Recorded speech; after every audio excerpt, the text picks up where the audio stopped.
चलो reactions of alkyne को discuss करते हैं। रिएक्शंस ऑफ अल्कीन को डिस्कस करने से पहले हम थोड़ा बहुत पढ़ते हैं अल्कीन्स के बारे में। अगर हम अल्कीन को समझते हैं तो उसकी रिएक्शन को हम एब्सोल्युटली डिस्कस कर सकेंगे, लेकिन अगर हम अल्कीन को नहीं समझ रहे हैं तो उसकी रिएक्शन को एक्सप्लेन करना हमारे लिए थोड़ा मुश्किल होगा। देखिए, सबसे पहले अल्कीन हमारे साथ ऑर्गेनिक कंपाउंड है। ऑर्गेनिक कंपाउंड में ये हाइड्रोकार्बन्स है, हाइड्रोकार्बन में ये अनसैचुरेटेड है, और अनसैचुरेटेड में ये कार्बन कार्बन डबल बॉन्ड वाले कंपाउंड्स है। तो जब कार्बन कार्बन डबल बॉन्ड आता है तो इसमें पाई बॉन्ड्स आते हैं, और जब पाई बॉन्ड आता है तो इस तरह कंपाउंड्स में एडिशन रिएक्शंस पॉसिबल होते हैं। आप मेरी बात को समझ गए? अल्कीन्स की कॉमन रिएक्शन जो है वो है एडिशन रिएक्शन। ज्यादातर इसमें एडिशन रिएक्शन होंगे। ज्यादातर इसमें कौन सी रिएक्शन होगी? Addition reaction. अब मैं आपकी एनएमडी कैट कोर्स को फॉलो करके एक एक रिएक्शन पढ़ूंगा, ठीक है?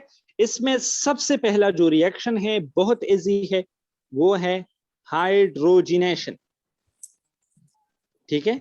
हाइड्रोजिनेशन सिंपल, इसको हम इस तरह डिफाइन करते हैं, addition of hydrogen, water, hydrogen को ऐड करना, हाइड्रोजन को ऐड करना, इसको हम कहते हैं हाइड्रोजिनेशन। एमसीक्यूज के लिए आपने याद रखना है कि जब हम अल्कीन को लेते हैं और उसको हाइड्रोजन ऐड करते हैं तो हमारे साथ बनेगा क्या? अल्केन। क्या बनेगा? अल्केन बनेगा। ये अपने साथ नोट करो, शाबाश। अब आगे चल के मैं आपको बताता हूँ, आहिस्ता आहिस्ता बताता हूँ। फॉर एग्जाम्पल, मैंने ये एक ईथीन ले लिया है। अब इस ईथीन को मैंने 2 हाइड्रोजन ऐड करने हैं, ठीक है? तो याद रखना है कि ये रिएक्शन निकल में होता है। ये रिएक्शन किस चीज में होता है? निकल में, या पैलाडियम में होता है, या प्लाटिनियम की प्रेजेंस में होता है। तो हमारे साथ बनेगा क्या? बोलो, शाबाश, जल्दी जल्दी बोलो। ईथीन से ईथेन बनेगा। ईथेन बनेगा। लेकिन हारिस, एक पॉइंट आपने याद रखना है, जब आप निकल को एज ए कैटलिस्ट यूज करेंगे तो हमारे साथ हाई टेम्परेचर रिक्वायर होगा। 200 से लेकर 250 डिग्री सी टेम्परेचर की जरूरत होगी व्हेन यू आर यूजिंग निकल एज अ कैटलिस्ट। लेकिन जब आप प्लैटिनियम या पैलाडियम को यूज करते हैं तो उस वक्त आपको रूम टेम्परेचर जरूरी होगा। आपके लिए टेम्परेचर जो है वो रूम टेम्परेचर भी सफिशिएंट होता है, यानी 25 डिग्री सी टेम्परेचर भी काफी है। आप मेरी बात को समझ गई?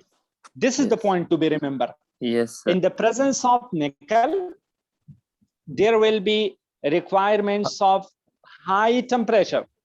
But in the presence of platinum or palladium, the reaction can happen only at room temperature.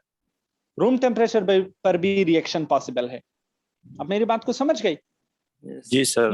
Yes, sir. एक एमसीक्यूज यही है कि जब आप डैश की हाइड्रोजिनेशन करते हैं, ठीक है, तो डैश बनेगा। अल्कीन की हाइड्रोजिनेशन से अल्केन बनेगा। लेकिन जब आप निकल को यूज करते हैं तो temperature, high temperature will be required. लेकिन जब आप पैलाडियम या प्लाटिनियम को यूज करते हैं तो आपको लो टेम्परेचर यानी रूम टेम्परेचर भी काफी है रिएक्शन के लिए। Yes sir. अनदर पॉइंट, जब आप, एक पॉइंट आपने याद रखना है, जब आप एक पाई बॉन्ड को खत्म करना चाहते हैं, एक पाई बॉन्ड को, तो आपको कितनी मोल हाइड्रोजन की जरूरत होगी? 1 mole. 1 mole hydrogen will be sufficient to remove 1 pi bond. एक पाई बॉन्ड को खत्म करने के लिए कितने हाइड्रोजन की जरूरत होगी? शाबाश, 1 मोल। सर 1 मोल। आप मेरी बात को समझ गई कि नहीं? Yes sir.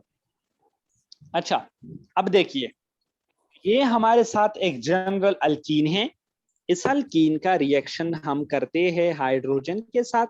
जब इसका रिएक्शन हाइड्रोजन के साथ हो जाएगा तो हमारे साथ बनेगा क्या? शाबाश, सर अभी आपने अल्केन बोलना है, ठीक है। डबल बॉन्ड क्या हो जाएगा? रिमूव हो जाएगा। हो जाएगा। और यहाँ पर एक हाइड्रोजन इस तरफ लगेगा दो और एक हाइड्रोजन इस तरफ लगेगा।